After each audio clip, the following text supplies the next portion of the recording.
Hello students, आप सबका हमारे चैनल एम्पलीट्यूड स्टडीज़ में स्वागत है। और जैसा कि आप जानते हैं कि हम यूपी पॉलीटेक्निक के थर्ड सेमेस्टर के स्टूडेंट्स जो अप्लाइड मैथ्स थर्ड पढ़ते हैं, उनकी जो सार्थक बुक है उसकी एक्सरसाइज के सॉल्यूशंस के वीडियो सीरीज़ बना रहे हैं और उसी क्रम में ये उसका अगला वीडियो है। इस वीडियो में हम चैप्टर नंबर 9 जो कि जैकोबियन है उसकी एक्सरसाइज 9.1 के क्वेश्चन नंबर 16 से लेकर के और लास्ट क्वेश्चन नंबर 22 तक सॉल्व करेंगे।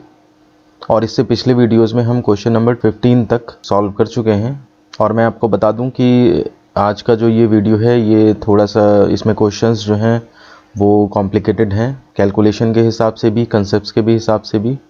तो इसलिए आप लोग ध्यान से इस वीडियो को देखें। क्वेश्चन नंबर 16 में हम लोगों को काफ़ी मेहनत करनी पड़ी। हमारे स्टूडेंट जो अमित मौर्य हैं उन्होंने तो बहुत ही ज़्यादा मेहनत करी है और इस क्वेश्चन में मुझे भी थोड़ा सा उनके साथ लगना पड़ा, तब जा कर के क्वेश्चन हो पाया है। और बाकी भी क्वेश्चंस जो हैं वो थोड़े से कॉम्प्लिकेटेड हैं, तो इसलिए आप लोग ध्यान से इस वीडियो को देखिए अंत तक, ताकि ये एक्सरसाइज जो है उसके ऊपर आपका कमांड बन सके। तो आइए शुरू करते हैं हम आज का वीडियो। तो आइए चलते हैं एक्सरसाइज 9.1 के क्वेश्चन नंबर 16 पे। और यही वो क्वेश्चन है जिसमें कि काफ़ी ज़्यादा कॉम्प्लिकेशंस हैं और एडजस्टमेंट्स काफ़ी ज़्यादा हैं। तो ध्यान से जब देखेंगे आप तभी इसको समझ पाएंगे। क्वेश्चन है, देखिए, यदि u cube is equal to x y z, 1/v is equal to 1/x plus 1/y plus 1/z, w square equal to x square plus y square plus z square, तो दिखाइए कि डेल यू वी डब्ल्यू upon del x y z, मतलब ये Jacobian हमें निकालना है। और ये है v y minus z, z minus x, x minus y, x plus y plus z upon 3u square डब्ल्यू y z plus z x plus x y. तो मैं बता दूं कि इसके जो प्रूफ में है लास्ट में माइनस भी एक आता है, तो क्वेश्चन में आप उसको इंक्रीज़ कर लें, या फिर किसी को कैलकुलेशन में अगर कोई प्रॉब्लम आती है और वो माइनस का पता लगा लेता है तो वो इस वीडियो के कमेंट बॉक्स में भी भेज दे हमें। तो हो सकता है कि हमारे ही कैलकुलेशन में मिस्टेक हो या फिर हो सकता है क्वेश्चन रॉन्ग हो। बहरहाल जो भी है, लास्ट में यहाँ पे एक माइनस एक्स्ट्रा आ रहा है। तो इसको ये तो इतना क्वेश्चन हुआ, अब इसको हम सॉल्व करना स्टार्ट करते हैं। तो देखिए, ये इम्प्लिसिट फंक्शंस का केस है। तो इस तरह के कई क्वेश्चंस हम पिछले वीडियोस में कर चुके हैं। आप देखिए, अगर मुझे डेल यू वी डब्ल्यू upon del x y z चाहिए, तो पहले जब हम इन फंक्शंस को f1 equal to 0, f2 equal to 0, f3 equal to 0 की फॉर्म में रख लेंगे, तो उसके बाद देखिए फॉर्मूला क्या लगेगा, -1 का क्यूब और डेल f1 f2 f3, उसको पहले आप डेल एक्स वाई जेड के रिस्पेक्ट में जैकोबियन निकाल लीजिए और फिर del f1 f2 f3 upon del u v डब्ल्यू, मतलब उसका जैकोबियन यू वी डब्ल्यू के रिस्पेक्ट में निकाल लीजिए। तो देखिए, जब ये इसको आप जो है कैंसिल मान सकते हैं और ये जब ऊपर जाएगा तो यू वी डब्ल्यू अपॉन एक्स वाई जेड, देखिए यही जैकोबियन हमारे निकल आएगा। तो कहने का मतलब है ये लेफ्ट हैंड साइड वाला जैकोबियन, यानी कि जो हमें निकालना है, वो आपका तब निकलेगा जब आप ये दो जैकोबियन सॉल्व करके यहाँ पर रखेंगे और -1 का क्यूब लगेगा आगे। तो इस फॉर्मूले को हमने इक्वेशन नंबर फर्स्ट मान लिया। अब इससे हमें पता लग गया हमें कौन कौन से जैकोबियन निकालने हैं। तो देखिए, पहले हमने फंक्शंस को सही करके लिखा, लेफ्ट में ला करके इक्वल टू 0 लगाना चाहें आप लगा दें, इसमें ना लगाना चाहें ना लगाएं, वो आपकी मर्जी है, हमें तो फंक्शन से मतलब है। तो f1 इक्वल टू इतना equal to 0, f2 equal to left में सारा ले आइए is equal to 0, f3 equal to इसमें भी w स्क्वायर के लेफ्ट में ले आइए तो इज इक्वल टू 0। ये हमारे 3 फंक्शन बन गए। अब देखिए, हम पहला जैकोबियन स्टार्ट कर रहे हैं। तो del f1 f2 f3 upon del x y z, इस जैकोबियन का फॉर्मूला क्या होगा, तो f1 एक लाइन में, f2 एक लाइन में, f3 एक लाइन में, और फिर उनको एक्स वाई जेड के रिस्पेक्ट में डिफ्रेंशिएट कर दीजिए। तो ये हमारे पास इक्वेशन नंबर सेकंड बनती है। अब हम ये जितने 9 डिफरेंशियल कोफिशिएंट्स हैं इनकी वैल्यू निकालते हैं। तो डिफरेंशिएट करके आपने जो है वो ये सारे 9 डिफरेंशियल कोफिशिएंट्स निकाल लिए। जब ये निकल गए तो इन्हें वापस आपने इक्वेशन नंबर सेकंड में सब्स्टिट्यूट कर दिया यहाँ पे, और देखिए आपका ये सॉल्व हो करके, अब इसका सॉल्यूशन भी देखिए थोड़ा सा कॉम्प्लिकेटेड है। देखिए, इसमें सेकंड रो में 1/x square, 1/y square, 1/z square, ये इतना दिया हुआ है। तो हमने क्या किया है, पहले तो यहाँ से -2 इस रो से कॉमन ले लिया है। देखिए, ये ब्रैकेट में कर दीजिए इसको, नहीं तो कन्फ्यूज़न होगा। -2 कॉमन ले लिया है और साथ ही साथ यहाँ पहली रो से -1 कॉमन ले लिया है। ठीक है, तो ये -2 और -1 दोनों कॉमन ले लिए, तो हमारे पास ये डिटरमिनेंट बची। अब यहाँ पर देखिए, x square y square z square से डिवाइड और मल्टीप्लाई किया है। ध्यान दीजिए, मल्टीप्लाई एक ही रो में होगा, इस रो में नंबर सही आ जाए इसके लिए हमने ये प्रोसीजर किया है। तो हमने क्या किया, R2 में x square y square z square से मल्टीप्लाई किया और बाहर डिवाइड भी कर दिया। अब देखिए, माइनस के टर्म तभी आ पाएंगे, आप क्वेश्चन में भी देख लें थोड़ा सा वापस जा करके, कि ये देखिए माइनस वाले term y minus Z Z minus x ये सब कैसे आएंगे। तो इसके लिए देखिए आप इनको सब्ट्रैक्ट करेंगे जब इन कॉलम्स को, तब जा कर के टर्म इस तरह से आएंगे। तो हमने क्या किया है, C2 tends to C2 minus C1, C2 में से C1 और C3 में से भी C1 सब्ट्रैक्ट किया है। तो C1 पर तो देखिए कोई असर नहीं पड़ा, लेकिन यहाँ पर देखिए आप माइनस जब होंगे तो नेक्स्ट लाइन में आप देखिए इसमें से z कॉमन ले लिया तो x माइनस वाई बनेगा, इसमें से y कॉमन ले लिया तो x माइनस जेड बना। नीचे देखिए आप z स्क्वायर कॉमन लेंगे तो आपको x square minus y square नज़र आएगा, तो उसको आप x minus y x plus y रख देंगे। नीचे आपका यहाँ पे y माइनस एक्स और z माइनस एक्स बन चुका है। अब देखिए आप x माइनस वाई और y माइनस एक्स यहाँ पे है, मतलब माइनस अगर मैं कॉमन ले लूँ यहीं पे तो x माइनस वाई यहाँ भी बन जाएगा। C2 में से x माइनस वाई कॉमन हो जाएगा, और ऐसे ही आप ये प्रोसीजर यहाँ देखें तो यहाँ से x माइनस जेड कॉमन हो जाएगा। तो नेक्स्ट लाइन में हमने यही चीज़ करी है, यहाँ पे माइनस माइनस कॉमन ले लिया। अब देखिए यहाँ पे पूरा कॉलम में से कॉमन मिल सकता है, तो हमने यहाँ से x माइनस वाई और वहाँ से x माइनस जेड बाहर ले लिए। तो यहाँ पर देखिए थोड़ा सा सिंप्लीफाई हो जाती है हमारी डिटर्मिनेंट। अब देखिए यहाँ पे माइनस वन बना है, तो हम इसमें से अगर C3 में से C2 सब्ट्रैक्ट करते हैं तो यहाँ पे 0 बनाया जा सकता है। तो देखिए C3 tends to C3 minus C2 कर दिया हमने, तो ये देखिए यहाँ पे 0 बन गया। ये इस एक्सप्रेशन जो है वो सब्ट्रैक्ट होकर के इस तरह से आ गया। अब देखिए इसमें भी अगर आप थोड़ा सा इसे ओपन करें, देखिए इसको पहले आप ओपन कर दीजिए और फिर उसके बाद दोबारा से कॉमन लीजिए। इसको आप जैसे y square x plus y square z minus z square x minus z square y, 4 term बनेंगे। उसके बाद आप पहला और तीसरा लेकर के उसमें से x कॉमन ले लीजिए, तो आपका ये टर्म, और फिर दूसरा चौथा ले लीजिए तो आपके उससे कॉमन लेके ये टर्म बनेगा। एक स्टेप इसमें से बढ़ाना चाहिए था और थोड़ा सा शॉर्ट कर दिया इन्होंने, तो वो आप कंसिडर कर लीजिएगा उस चीज़ को। इसको आप पहले खोल दीजिए, 4 टर्म बनेंगे, फिर पहला तीसरा कॉमन लेंगे उसमें से x, तो ये चीज़, और दूसरे चौथे में से वाई जेड कॉमन लेंगे तो वाई माइनस जेड। अब देखिए यहाँ से y minus z total common बन रहा है, और टोटल कॉमन बाहर निकल के पूरे कॉलम में से टोटल हो जाएगा कॉमन, तो वो वाई माइनस जेड देखिए यहाँ रख दिया गया है, और यहाँ पर जो है आपका x y plus x z plus y z, ये इस तरह का टर्म बनता है। अब इससे ज़्यादा और सिंप्लीफाई नहीं किया जा सकता है, तो हम क्या करेंगे, अब इसको एक डिटरमिनेंट को एक्सपेंड करेंगे। तो स्टार्टिंग की चीज़ें बाहर चल रही हैं, और देखिए जब हम इसे C3 के लॉन्ग एक्सपेंड कर रहे हैं तो 1 इंटू और ये this much minus this much multiply हो जाएगा। तो ये ब्रैकेट लगा के हमने 1 तो नहीं लिखा है, लेकिन माइनस इतना मल्टीप्लाई, माइनस का इतना ये, और फिर उसके बाद आपने इसका साइन माइनस का रखा है ये वाला, और ये चीज़ मल्टीप्लाई में आई है, और फिर इसके बाद ये रो और ये कॉलम छोड़ेंगे तो माइनस का वाई जेड और माइनस का जेड एक्स, ये देखिए आ जाए। अब क्या करेंगे, आप देखिए इन दोनों टर्म्स में से आपको माइनस जेड स्क्वायर कॉमन मिल रहा है, ये बाहर कर लिया आपने, अंदर ये बचा, और इधर भी देखिए माइनस ये है, और इसमें से भी माइनस अगर आप निकाल दें तो वो प्लस हो जाएगा, और z जो है वो कॉमन ले लें तो x प्लस वाई बचेगा। इन दोनों टर्म्स में से अब देखिए z आपका टोटल कॉमन है वो आपने बाहर निकाल लिया, और अंदर जो माइनस का z एक बचा वो आपने पूरा सिंपली मल्टीप्लाई कर दिया है, और इसको भी आपने ओपन करके रख दिया है। x प्लस वाई से देखिए अंदर मल्टीप्लाई हो जाएगी, कई सारे टर्म बनेंगे, कुछ टर्म्स कट जाएंगे, और जो बचेंगे देखिए एक्स स्क्वायर वाई एक बचता है, और एक आपका एक्स वाई स्क्वायर और एक एक्स वाई जेड बनता है।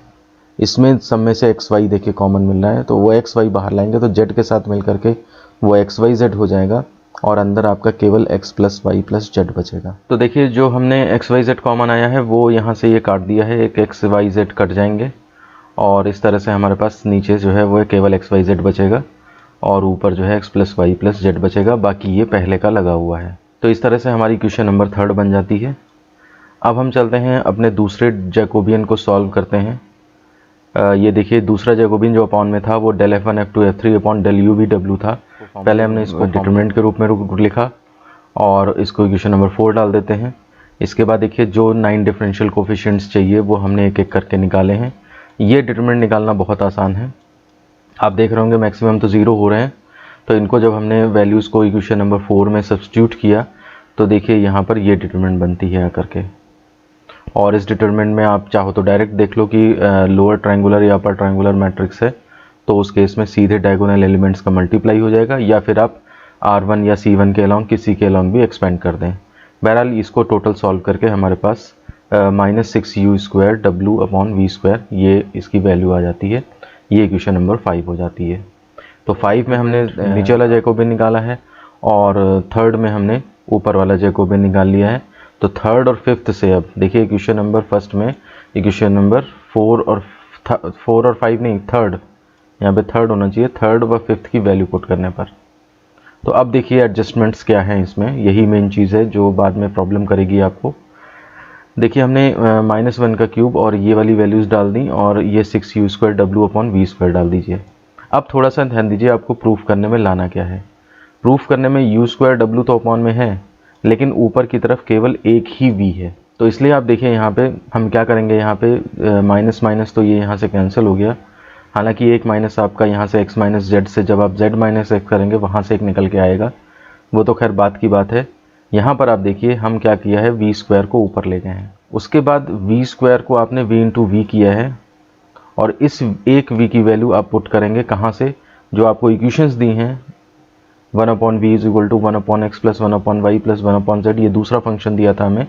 तो यहाँ से आपने क्या किया, एलसीएम लिया है तो xy + yz + zx, और यहाँ से जब v निकालेंगे तो वो xyz/xy + yz + zx, ये इस तरह से आएगा। इस v की वैल्यू को एक यहाँ पे जब आप सब्स्टिट्यूट करोगे तो देखिए xyz तो यहाँ से कट जाएगा और xy + yz + zx यहाँ पे आ जाएगा।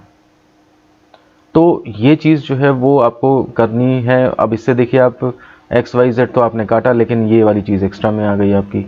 लेकिन वो जैसा क्वेश्चन चाह रहा है, अगर वैसा करना है आपको तो इस तरह करना ही पड़ेगा। अब देखिए यहाँ पे xyz कट गए हैं, ठीक है। एक x - z को आपने z - x कर लिया तो एक माइनस बाहर निकल आएगा।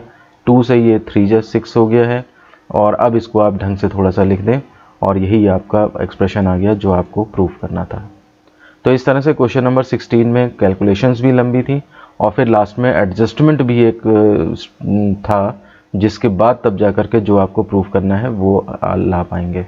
अगर केवल ये फाइंड आउट करने का क्वेश्चन होता, केवल वैल्यू निकालनी होती उसकी, तो फिर हम इसको यहीं पे आंसर करके छोड़ सकते थे, कोई दिक्कत नहीं थी, यहाँ पे सॉल्व कर देते थोड़ा सा और छोड़ देते। लेकिन जो दिया है अगर वही लाना चाहते हैं आप, तो फिर आपको ये v² को इस तरह से v × v में ब्रेक करके और फिर v की वैल्यू सब्स्टिट्यूट करके तब जा करके आंसर आएगा। तो मैंने अपनी तरफ से पूरी समझाने की कोशिश करी है, लेकिन अगर आपको अभी भी कोई प्रॉब्लम है तो आप इस वीडियो के कमेंट बॉक्स में मुझसे पूछ सकते हैं, या फिर मेरे व्हाट्सएप नंबर 7376292424 पर व्हाट्सएप करके मुझसे टाइम ले सकते हैं और इसके बारे में डिस्कस कर सकते हैं। तो इस तरह से हमारा क्वेश्चन नंबर 16 कंप्लीट होता है। आइए अब चलते हैं क्वेश्चन नंबर 17 पे, और यहाँ से देखिए आपके क्वेश्चन का टाइप थोड़ा बदल रहा है, और ये इसमें अब ये शो करना है कि आपको ये u और v और w ये फंक्शंस जो हैं वो स्वतंत्र नहीं है। स्वतंत्रता या परतंत्रता चेक करनी है, और उनके बीच में रिलेशन अगर स्वतंत्र नहीं है यानी कि परतंत्र है तो रिलेशन भी निकालना है। तो इस तरह के क्वेश्चंस अब आपके स्टार्ट हो रहे हैं। तो पहला क्वेश्चन यही है, इस तरह से क्वेश्चन नंबर 17, दिखाइए कि function u = x + y + z, v = xy + yz + zx और w = x³ + y³ + z³ - 3xyz स्वतंत्र नहीं है, और फिर इनके बीच में संबंध ज्ञात करें। तो देखिए सबसे पहले हमने तीनों फंक्शंस लिखे और हमें कंडीशन मालूम है कि अगर हम इनका जैकोबियन निकालें, डिपेंडेंट वेरिएबल्स का इंडिपेंडेंट वेरिएबल के रिस्पेक्ट में जैकोबियन अगर निकालें और वो जैकोबियन की वैल्यू आपकी लास्ट में जा कर के जो है वो 0 अगर आ जाती है, तो इसका मतलब ये जो है वो परस्पर स्वतंत्र नहीं है। इसका मतलब u/v/w में एक फॉर्मूला बनाया जा सकता है, u/v/w उसमें आएंगे और xyz बिल्कुल नहीं आएंगे। इस तरह का फंक्शनल रिलेशन इसमें इस्टेब्लिश किया जा सकता है, ये प्रूफ हो जाएगा हमारा। तो यही काम हम अब करना स्टार्ट करते हैं। देखिए del u/v/w del xyz निकाला हमने, तो देखिए इसके लिए फॉर्मूला पहले हमने लिखा है ताकि हमें पता लग जाए कौन कौन से डिफरेंशियल कोफिशिएंट्स निकालने हैं हमें। तो u एक लाइन में लिखा आपने, v दूसरी रो में, w तीसरी रो में, और फिर उनके बाद x y z सब में लगा दिया आपने। ये फॉर्मूला लिखने का तरीका हम कई बार डिस्कस कर चुके हैं चैप्टर में, थ्योरी क्लासेस में भी, तो इसलिए अब हम इस पर ज़्यादा फोकस नहीं कर रहे हैं। अब देखिए जो जो फंक्शंस दिए हैं और उनके जो जो डिफरेंशियल कोफिशिएंट्स निकालने हैं, 9 डिफरेंशियल कोफिशिएंट्स हमने ये निकाल लिए। u लिया और उसको x y z के रेस्पेक्ट में कर लिया, v लिया उसको x y z के रेस्पेक्ट में कर लिया, w लिया उसको x y z के रेस्पेक्ट में कर लिया। ये कैलकुलेशन सब आप आराम से देख सकते हैं, स्क्रीन पॉज करके, वीडियो को पॉज करके आप नोट कर सकते हैं, या आपने कोई प्रैक्टिस कर रखी हो और नहीं आ रहा आंसर तो आप इससे चेक भी कर सकते हैं उसको। अब इन सारी वैल्यूज़ को हम इक्वेशन नंबर फर्स्ट में सब्स्टिट्यूट कर देते हैं, तो हमारे पास ये डिटरमिनेंट आ जाती है। साफ साफ देख रहे हैं आप 1 1 1 है, तो इसको 0 बना देते हैं। c2 tends to c2 - c1 and c3 tends to c3 - c1। ये ऑपरेशन हम लगा देते हैं। तो देखिए जब आप ये 0 0 तो हो जाएंगे, लेकिन यहाँ पर सॉल्व करके देखिए क्या इसमें तो कुछ कटता है, लेकिन ये कॉम्प्लिकेटेड टर्म बन जाते हैं। तो यहाँ पे आपका x minus y x minus z बना, और यहाँ पर आपके ये कॉम्प्लिकेटेड से एक्सप्रेशन बन गए। अब आप इसमें देखिए 3y square minus 3x square, ये एक साथ कर लें, 3xz प्लस 3yz एक साथ कर लें, तो देखिए फिर इसमें से कुछ कॉमन ले सकते हैं आप, और आपको y माइनस एक्स और x माइनस वाई यहाँ पे दिख रहा होगा। ये चीज़ कॉमन ली जा सकती है अगर ये माइनस की प्रॉब्लम सॉल्व हो जाए।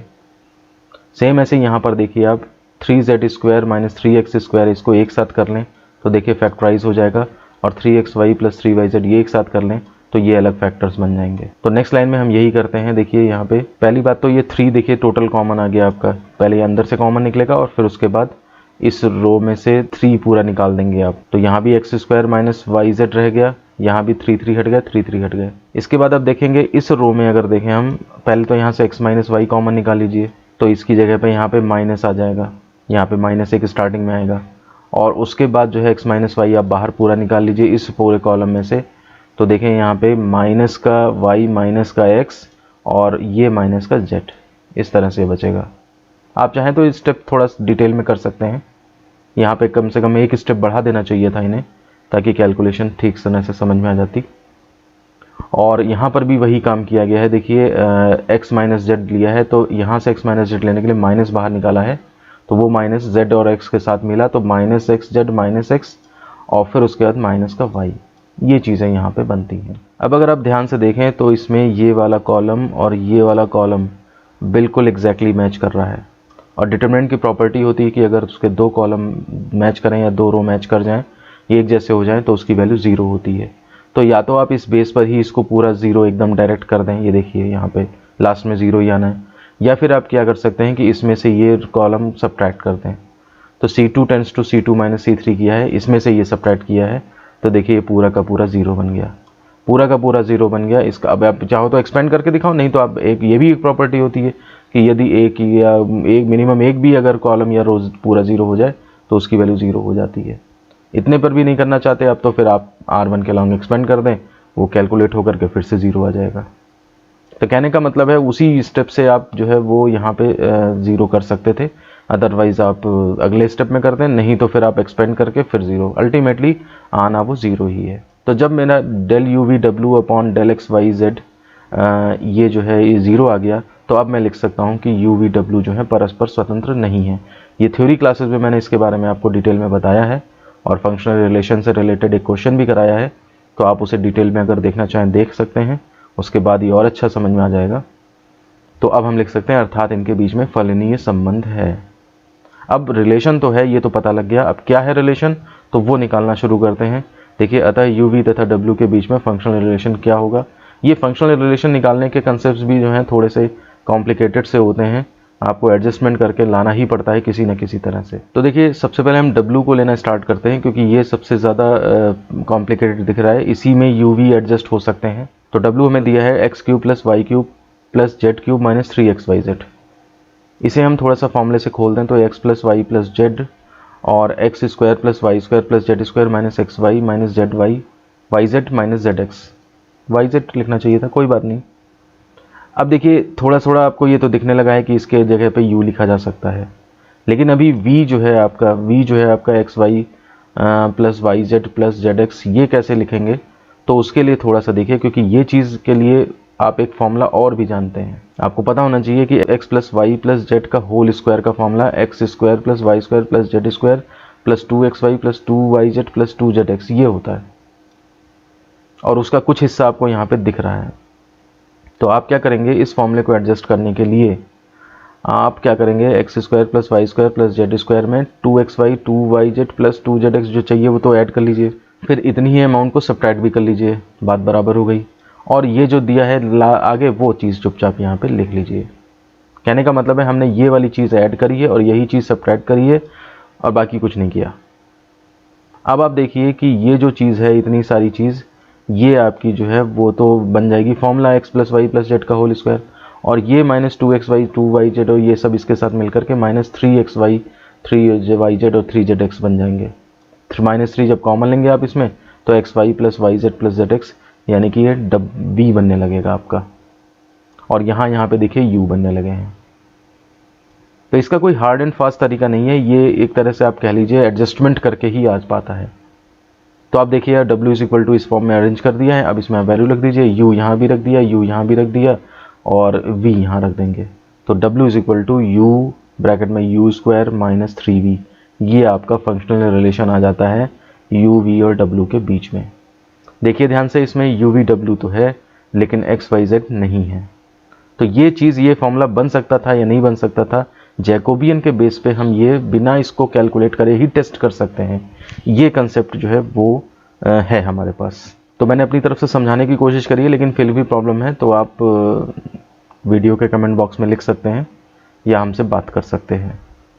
तो इस तरह से हमारा क्वेश्चन नंबर 17 कंप्लीट होता है। आइए अब चलते हैं क्वेश्चन नंबर 18 पे। और इसमें देखिए क्वेश्चन है, यदि u is equal to sine inverse x plus sine inverse y, v is equal to x under root 1 minus y square plus y under root 1 minus x square, तो del u v upon del x y का मान ज्ञात करिए। क्या u और v के बीच में functional संबंध है? तो अगर इसकी वैल्यू 0 आ जाएगी तो रिलेशन होगा, नहीं आएगी 0 तो रिलेशन नहीं होगा। यदि हाँ तो संबंध ज्ञात करें। तो सारा कुछ डिपेंड करता है कि इसकी वैल्यू क्या आती है। अगर इसकी वैल्यू कैलकुलेट करने में आपने गड़बड़ कर दी तो फिर आगे का क्वेश्चन भी गड़बड़ हो जाएगा। तो देखिए फंक्शंस लिखते हैं पहले हम, u इज इक्वल टू इतना, v इज इक्वल टू इतना दिया है और del u v by del x y, ये तो चीज़ सिंपल है। आप 2/2 का ये डिटरमिनेंट बनाया आपने और u को डिफरेंशिएट करके आपने जो है वो पार्शियल डिफरेंशिएशन करे और ये दोनों डिफरेंशियल कोफिशिएंट निकाल लिए। ऐसे v को डिफरेंशिएट किया है आपने, del v by del x और del v by del y निकाल लिया है। इसमें देखिए x के रिस्पेक्ट में जब डिफरेंशिएशन होगा तो ये वाला v और ये वाला दोनों टर्म होंगे डिफरेंशिएट, तो इसमें ये एज ए कांस्टेंट लगा रहेगा, इसका 1 हो जाएगा तो ये आ गया। प्लस इसमें देखिए आप इसका डिफरेंशिएशन होगा और y कांस्टेंट लगा रहेगा, तो इसका डिफरेंशिएशन पावर हाफ है तो या रूट x मान के करिए, तो जैसे जो भी होते हैं चेन रूल वगैरह वो सब अप्लाई करके हो जाएगा आराम से। सेम ऐसे ही del v by del y, ये आप इसमें कर लीजिए। अब इसके बाद हम क्या करते हैं, इन सारी वैल्यूज़ को सब्स्टिट्यूट कर देते हैं इक्वेशन फर्स्ट में, ताकि हमारा ये जैकोबियन निकल आए। तो देखिए इसमें हमने यहाँ पे सब्स्टिट्यूट किया है और जब आप इसको सॉल्व करेंगे, ओपन करेंगे तो ये सब मिला के कट जाएंगे और आपका ये 0 आ जाएगा। तो हमसे क्वेश्चन में पूछ रहा था कि इसकी वैल्यू बताइए, del u v by del x y का मान ज्ञात करिए। तो एक तो हमारा ये आंसर होगा, यहीं पे इसकी वैल्यू हमने 0 निकाल दी। अब पूछ रहा था क्या इनमें रिलेशन है, तो 0 आया है जैकोबियन, तो हम लिख देंगे अतः इनमें फलनीय रिलेशन है, फलनीय संबंध है, फंक्शनल रिलेशन है। अब क्या है वो रिलेशन, वो निकालना है। तो देखिए इसके लिए भी थोड़ा सा ट्रिक है। मेरे पास u और v ये दिए हुए हैं, हम क्या करते हैं इसमें x को थोड़ी देर के लिए साइन थीटा मान लेते हैं, y को साइन फाई मान लेते हैं। तो इससे क्या हो जाएगा, हमारा थीटा साइन इनवर्स x और फाई हमारा साइन इनवर्स y हो जाएगा। ये x और y जो है हम सब्स्टिट्यूट कर देते हैं v में। तो देखिए v में अगर हम ये सब्स्टिट्यूट कर दें तो sine theta under root 1 minus sine square phi plus sine phi under root 1 minus sine square theta, ये आपका कॉस फाई बनेगा और ये वाली चीज़ आपकी कॉस थीटा बन जाएगी। तो sine A cos B plus cos A sine B का फॉर्मूला यानी कि साइन ए प्लस बी का फॉर्मूला बन गया, यानी कि v is equal to sine theta plus phi बन गया। अब देखिए थीटा और फाई की वैल्यू जो यहाँ से हैं वो लाके आप यहाँ रख दीजिए। तो देखिए थीटा इज इक्वल टू रखा आपने साइन इनवर्स एक्स और फाई की जगह साइन इनवर्स वाई रखा, और देखिए sine inverse x plus sine inverse y यही आपका u दे रखा है। तो इसलिए हम वहाँ से वैल्यू अगर रख लें तो ये देखिए ये वाली वैल्यू u रख ली आपने, तो साइन u, इस तरह से v is equal to sine u आ जाता है हमारा। मैं बता दूं इस क्वेश्चन का आंसर जो बुक में है वो साइन 2u दे रखा है, थोड़ा सा मिस्टेक है उसमें, एग्जैक्ट आंसर आपका साइन u होगा, तो उसको करेक्ट कर लें आप। और इस तरह से हमारा क्वेश्चन नंबर 18 कंप्लीट हो जाता है। आइए अब चलते हैं क्वेश्चन नंबर 19 पे। देखिए क्वेश्चन है, यदि u square plus x v square equal to x plus y, v square plus y u square equal to x minus y, तो del u by del x तथा del v by del y का मान बताइए। देखिए ये हमारे जो chapter का लास्ट कंसेप्ट है डिफरेंशियल कोफिशिएंट्स निकालने का, उनके ऊपर बेस्ड क्वेश्चंस हैं। यहाँ पर देखिए इम्प्लिसिट फंक्शंस हैं और उनके डिफरेंशियल कोफिशिएंट्स हमें चाहिए हैं। तो इसके लिए जो तरीका बताया गया है थ्योरी वीडियोस में मैंने डिटेल में बताया है, एक बार मैं यहाँ पर फिर से आपको रिपीट कर देता हूँ। लेकिन अगर आपको डिटेल में देखना है तो आप थ्योरी वीडियोज़ में ही देखिए जा करके चैनल की प्लेलिस्ट पे। तो फंक्शंस जो हैं वो ये दिए हैं। पहले हम क्या करेंगे, इनको f1 f2 की फॉर्म में लिखेंगे। देखिए जैसे यहाँ पे नीचे लिखा है f1 इक्वल टू और सब लेफ्ट में लिखा है इक्वल टू 0 और f2 इक्वल टू 0 की फॉर्म में। उसके बाद del u by del x अगर आपको निकालना है तो इसमें देखिए करा क्या जाता है, माइनस और del F1 F2 upon del XV और upon del F1 F2 upon del UV। मैंने इसको याद करने का या बनाने का तरीका भी बता रखा है कि F1 F2 तो ऊपर नीचे रहेगा ही रहेगा और UV भी रहेगा। अब आप ये देख लीजिए कि आपको जो है वो जो वेरिएबल है x जिसके रेस्पेक्ट में करना है तो वो उस u को x से रिप्लेस कर देंगे तो आपके पास ये पूरा फॉर्मूला बन जाएगा। सेम ऐसे ही अगर आप del v by del y बनाना चाहते हैं तो आप देखिए आपको v की जगह पे जिसको करना है उसको रिप्लेस करते हैं और जिसके रेस्पेक्ट में करना है उससे रिप्लेस करते हैं। यहाँ पर जैसे मुझे u को डिफ्रेंशिएट करना था तो इसलिए मैं u को रिप्लेस करूँगा और किसके रेस्पेक्ट में करना है x, तो x से रिप्लेस कर देंगे। v को करना है y के रेस्पेक्ट में तो v को हम y से रिप्लेस कर देंगे और बस अब हमें ये ऊपर नीचे के दो जैकोबिन मिल जाए तो हमारा del u by del x मिल जाएगा और ऊपर नीचे के ये दो जैकोबिन मिल जाए तो del v by del y बन जाएगा। तो अब आइए इनको करना शुरू करते हैं। सबसे पहले हम del F1 F2 upon del XV निकालते हैं। तो देखिए इसके लिए जो जैकोबिन जैसे बनता है वो बनाया और जो डिफरेंशियल कोफिशिएंट्स चाहिए वो निकाले हमने और वापस उसमें सब्स्टिट्यूट करके सॉल्व कर दिया। फिर हमने दूसरा नीचे है वो उसके लिखा डिटरमिनेंट फॉर्म में, जो डिफरेंशियल कोफिशिएंट्स थे वो निकाले, उनको सब्स्टिट्यूट किया और वैल्यू निकाल दी। जब दोनों निकल गए हैं उनको हमने इक्वेशन में रख दिया तो del u by del x is equal to solve होके ये आ जाता है। तो देखिए जो मेथड है उसको आप प्रोसीजर फॉलो करें और आपका क्वेश्चन निकल के आ जाएगा। अब इसमें फॉर्मूला भी थोड़ा सा दिमाग में रखना पड़ेगा आपको, कैलकुलेशन तो खैर है ही आपके पास। अब देखिए दूसरी value del v by del y निकालना अगर स्टार्ट करें फिर से मुझे दो जैकोबिन चाहिए तो उसी तरह से ये भी क्वेश्चन हो जाएगा। यहाँ पर नीचे देखिए आकर के हमने सेकेंड पार्ट के लिए पहले पहला जैकोबिन निकाला, उसकी डिफरेंशियल कोफिशिएंट निकाल के वैल्यू पुट करी है। उसके बाद जो है आपने नीचे वाला जैकोबिन की वैल्यू तो वही रहेगी जो ऊपर थी, तो अब आपने सब्स्टिट्यूट करनी वैल्यूज ला करके सॉल्व करा तो आपने दूसरा डिफरेंशियल कोफिशिएंट्स भी निकल आता है। तो इस तरह से क्वेश्चन नंबर 19 हमारा कंप्लीट हो जाता है। आइए अब चलते हैं क्वेश्चन नंबर 20 पे और देखिए इसमें ये है u is equal to x y z, v equal to x square plus y square plus z square, डब्ल्यू is equal to x plus y plus z. तो del x upon del u का मान बताइए। तो आप देखिए del x upon del u का formula क्या बनेगा। तो ध्यान दीजिए ये del u by del x नहीं है, del x upon del u है। तो ऐसे केसेस में देखिए F1 F2 F3 F1 F2 F3 तो वहीं पे रहेगा। और वैसे XYZ भी रहना था लेकिन आपको x को u के रिस्पेक्ट में करना है तो आपने यहाँ पर x की जगह पर और u रिप्लेस कर दिया है। तो इस तरह से तो ये फॉर्मूला इस्टेब्लिश करेंगे आप। अब जब ये फॉर्मूला बन जाए तो आप देखिए जो भी फंक्शंस दिए हैं उनको F1 F2 F3 की फॉर्म में लिखें। तो u के लेफ्ट में XYZ ले आइए तो F1 इज इक्वल टू इतना इतना इक्वल टू 0, ऐसे ही F2 इक्वल टू इतना इतना इतना इक्वल टू 0 और F3 इक्वल टू इतना इतना इक्वल टू 0, सबको लेफ्ट में लाके इक्वल टू 0 की फॉर्म में लिख दिया आपने। अब आप ये दो जैकोबियन निकालना स्टार्ट करेंगे। तो सबसे पहले हमने ऊपर वाला जैकोबियन लिखा है del F1 F2 F3 upon del UYZ। इसके लिए क्या क्या कैसे फॉर्मूला बनेगा यह सब आप जानते हैं। अब डिटरमिनेंट बन गई हमारे पास। इस डिटरमिनेंट में 9 डिफरेंशियल कोफिशिएंट्स चाहिए तो वो 9 डिफरेंशियल कोफिशिएंट्स ये निकाले हमने। आप वीडियो को पॉज करके और ये देख सकते हैं क्या क्या वैल्यू है, आप अपनी प्रैक्टिस कर सकते हैं, आंसर चेक कर सकते हैं कि वही आ रहा है आपका भी या नहीं। इसके बाद हमने ये सारी वैल्यूज़ जो हैं वो डिटरमिनेंट में रख दी हैं। डिटरमिनेंट में रखने के बाद देखिए ये अच्छी बात है 2 0 आ गए हैं, आप यहीं पे एक्सपेंड कर सकते हैं या फिर आप देख रहे होंगे यहाँ पे आपको कॉमन भी मिल सकता है। तो इसलिए आपने क्या किया C2 tends to C2 minus C3 कर दिया। तो देखिए यहाँ पर ये सब्ट्रैक्ट करेंगे यहाँ पे 0 हो जाएगा। तो इसमें से आपका क्या होगा, x कॉमन ले लिया आपने और यहाँ से 2 कॉमन ले लिया तो देखिए z माइनस वाई और यहाँ माइनस भी कॉमन ले लीजिए तो z माइनस वाई यहाँ भी बन जाएगा। अब आप ये इस कॉलम में से z माइनस वाई बाहर निकाल सकते हैं। तो देखिए ये डिटरमिनेंट बचेगी, इसको आप अंदर एक्सपेंड कर दें, चाहे आप C1 के अलॉन्ग कर दें चाहे R3 के अलॉन्ग किसी के अलॉन्ग ही कर दें तो -2z माइनस वाई ये आपकी डिटरमिनेंट की वैल्यू आ जाती है। इसके बाद अब हम अपॉन में जो जैकोबियन था उसको निकालना स्टार्ट करते हैं। देखिए उसको भी डिटरमिनेंट फॉर्म में लिखा है और जो हमारे 9 डिफरेंशियल कोफिशिएंट्स चाहिए वो हमने यहाँ पे निकाल लिए हैं। F1 के हिसाब से ये 3, F2 के हिसाब से ये 3, F3 के हिसाब से ये 3। इसके बाद इनको जब वापस हमने डिटरमिनेंट में रखा है तो यहाँ पर भी देखिए उसी तरह की कैलकुलेशंस नज़र आ रही हैं हमको। C2 tends to C2 minus C1 कर दीजिए और C3 tends to C3 minus C1 कर दीजिए। तो आपके पास ये इस तरह के एक्सप्रेशंस आएंगे। इनमें जब कॉमन लेके देखेंगे तो यहाँ से x माइनस वाई, यहाँ से z माइनस एक्स ये कॉमन मिल जाएंगे आपको। अंदर जो है वो आप फिर R3 के लॉन्ग या किसी के भी लॉन्ग एक्सपेंड कर दें तो आपको सॉल्व होकर के ये वैल्यू मिल जाएगी। जब आपने दोनों जैकोबियन निकाल लिए तो वापस इक्वेशन नंबर फर्स्ट में जाकर के सारी वैल्यूज पुट कर देंगे आप। तो देखिए del x upon del u ये सॉल्व होकर के आपका इतना आंसर आ जाएगा। तो एक बार अगर आपने फॉर्मूला इस्टेब्लिश कर लिया तो उसके बाद क्वेश्चन में कोई प्रॉब्लम नहीं है। पुराने जैकोबियन, डिटर्मिनेंट, देखिए कितने सारे कंसेप्ट एक ही क्वेश्चन में लगते हैं आकर के।